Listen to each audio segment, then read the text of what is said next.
murteessaa akka ta'e himame. Nageenya biyya haala eegsisuun danda'amu irratti mariin xiyyeeffate stuudiyoo OBN itti ta'ameera. Tamasgeen Mulaatu dabalatasaa akka ta'anutti qopheesseera. Mariin abbootii amantaa qaamolee mootummaa bakka bu'oota dargaggootaa fi investoroota hirmaachisee stuudiyoo OBN itti ta'ameera. Dhimmi ijoo marii kanaas haala nageenyaa yeroo ammaa naannoo Oromiyaa yoo ta'u, hirmaattonni marichaas nageenyi bu'uura waan hundaa waan ta'eef hunduu nageenya biyyattii eegsisuu keessatti gahee olaanaa akka qabu dubbataniiru.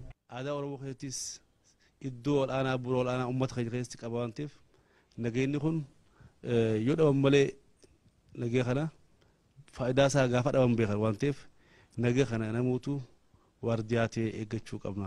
Yeroo ammaa naannoo Oromiyaatti mootummaan hawaasa isaa dhaggeeffatu uumameera. Haala kanaanis gaaffiin uummataa deebii argachuu eegaleera. Tokkummaan yeroo ammaa naannoo Oromiyaatti mul'ates akka biyyattiitti fakkeenyummaa kan qabudha. Kanaaf tokkummaa argame kana itti fufsiisuudhaaf wal dhaggeeffachuun murteessaa akka ta'e qaamoleen hawaasaa kunneen himaniiru. Yeroo ammaa gaaffii uummataa deebii argachuu eegale kana gufachiisuudhaaf shira diinaa xaxamaa jiru irratti dargaggoonni naannichaa dammaquu akka qaban qaamoleen hawaasaa kunneen waamicha dhiyeessaniiru. Bakka bakkatti foollees dargaggeessi kaanis kan jiru kun immoo nageenya naannoo irratti hirmaachaa jiru. Sirriitti ijaaramanii poolisii wajjin walitti dhufanii akkaataa komitii poolisiin irratti bakka bakkatti ijaarsi waan jirus ijaarsa sanallee deeggaranii kan hojjetan isaan. Kontiroobaandiin fi daldalli seeraan alaa wajjin ol qabatee dhimmi qabamaa turee fi kanaan dura kan caasaan nageenyaa hojjechaa turee fi amma immoo dargaggeessi keenya irratti hirmaatee kan hojjete yoo sirriitti ilaal hojii guddaatu hojjetan.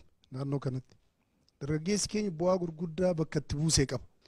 Dargaggeessi keenya irraa wanni eegamu sonsa ta'uudhaa miti. Kanniisa ta'uu qaba. Sonsi nama ciniinuu malee waan akka illee bu'aan inni fidin jiru. Kanniisni immoo daraaraa irra qubatee daraaraa san hin cabsu waan gaarii malee hojjetu hoogganaa isaatiin malee ittiin deemu waan gaarii damma hojjeta kanniisni. Sonsi immoo ciniinuu malee bu'aa akka illee hin qabu. Kanaaf dargaggeessi osoo sonsan ta'in kanniisa ta'uu qaba. Lammaffaa irratti immas tiitichallee ta'uu qabu.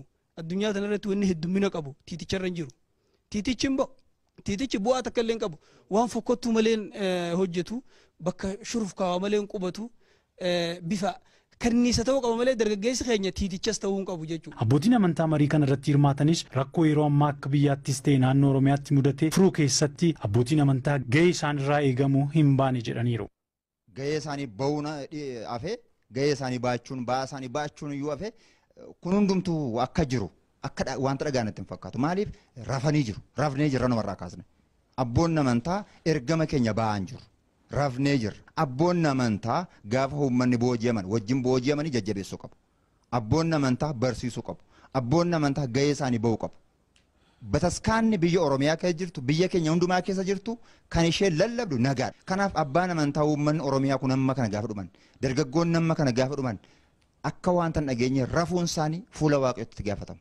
Kanaaf ammaa kaasanii gahee isaanii ba'uutu irra jiraata jechuudha. Barnootni furtuu waan hundaa waan ta'eef barattoonni naannoo Oromiyaas gaaffii qaban karaa seera qabeessa ta'e utuu barnoota isaanii addaan hin kutin gaafachuu akka qabanis dhaamaniiru. Nama walitti dhufee tokko ta'ee jira. Gaggeessaa isaa dhaga'uudha. Kana yoo jennu rakkoon yoo jiraate immoo dubbatinaa rakkoon yoo jiraate irratti hin qabsaa'inaa jechuu keenyaa miti. Walii utubuu ilaafilameedhaan waan karaa irraa maqee karaatti deebisu tarsiimoo mootummaan qabate imaamata mootummaan qabate karoora mootummaan qabate kana lafaan ga'u dargaggeessi keenya akka hirmaatu gochuu yoo kana goone bakka barbaannu sana hin geenye. Jaarraan kun jaarraa teekinooloojiidhaan ittiin qabsaa'an. Yoo teekinooloojiidhaan qabsaa'uu barbaanne yoo dorgomaa ta'uu barbaanne barachuun boruuf hojii malee jennee kan bulfannu miti. Yuunivarsiitii keessaa kan nu baasisuu miti. Mootummaan gaaffii uummata biraa dhiyaatuuf dafee xiinxalee deebii kennuu qaba. Uummannis rakkoolee uumaman karaa nagaa fi tasgabbiitiin mariin hiikuun baratamuu qabaa jedhan pireezidantiin mana maree dhimmoota Islaamummaa Itoophiyaa Sheekh Mohammed Amin Jamaal.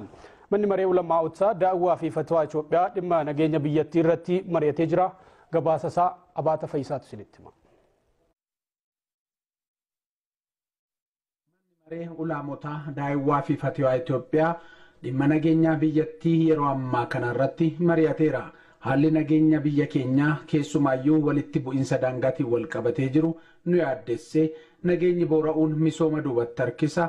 Qabeenya mancaasa hunda caalammoo lubbuu namaa gaaga'a kanaaf nutis akka abbootii amantaatti ga'ee keenya ba'uuf mari'annee kallattii kaawwannee jedhan pirezidaantiin mana maree Islaamaa Itoophiyaa Sheikh Mahammad Amin Jamaal. Haalli qabatamaan amma biyya keenya keessa jiru waan nama yaaddessuu fi waan dafnee itti adeemnee furmaata argamsiisuun nurraa eegamu ta'uusaa hubachuudhaan manni marii keenya mana marii ulamootaatiin waliigaluudhaan sagantaa kana qopheessee jira. Nageenyi boorachuunsaa akka inni deemsa misoomaa boodatti harkisu bal'inaan kaasnee ilaalleerra. Walitti bu'iinsa daangaa uumameen rakkoolee wal qabatan furuuf mootummaan gaaffii uummata biraa dhiyaatu dafee xiinxalee deebii itti kennuu qaba. Uummannis rakkoolee uumaman karaa nagaa fi tasgabbii qabuun mariin hiikuun baratamuu qabaa jedhan. Mootummaan gaaffii uummata biraa dhiyaatu dafee xiinxalee ilaaluudhaan furmaataaf deebii kennuun barbaachisaadha osoo hin turiin jechuudha. Kun dhaamsa tokko. Lammaffaa uummanni walitti bu'iinsi faayidaan qabu waan ta'eef rakkoon jiraachuu danda'a. Rakkoo jiru sana taa'anii mari'achuudhaan karaa nagaatiin hiikuun hin danda'ama waan ta'eef otoo walitti bu'iinsi hin uumamin, otoo lubbuun namaa hin badin, otoo qabeenyi hin barbadaa'in karaa nagaadhaan hiikuun akka baratamudha uummata keenyaaf dhaamsi an dhaamu. Rakkoolee dhaabbilee barnootaa keessatti mul'atan furuufis barattoonni osoo barnoota addaan hin kutin karaa nagaaf tasgabbii qabuun gaaffii isaanii gaafachuu qabu. Nutis abbootiin amantaa fi jaarsoliin biyya dhimma nageenyaa irratti barattoota dhaabbilee barnoota olaanoo waliin mari'achuuf karoora qabanneerraa jedhan pirezidaantiin mana maree Islaamaa Itoophiyaa Sheikh Mahammad Amin Jamaal. Abbootiin amantaa marii kanarratti hirmaatan nageenyi yoo hin jiraanne hunduma keenyatu miidhama. Rakkoolee nageenyaa sababa walitti bu'iinsa daangaatiin uumameen lubbuu namaa miidhameef gadda guddaatu nutti dhaga'ama. Nuti abbootiin amantaa uummata waa'ee nageenyaa ni barsiifna. Mootummaa waliin ta'uunis nageenyi biyya keenya keessatti akka mirkanaa'uuf ni hojjannaa jedhan. Salaam yabluun ስለሆነ nageenyi kan hunda keenyaa waan ta'eef hundi keenya irratti hirmaachuu qabna. Keessumaayyuu abbootiin amantaa dhimma nageenyaa cimsinee barsiisuu qabna. Uummanni tokkochi uummanni biyya takka keessa ka gaaddisa tokko ka gabataa tokkorraa nyaatu wal fixuun hin barbaachisu. Islaamaa kiristaanaan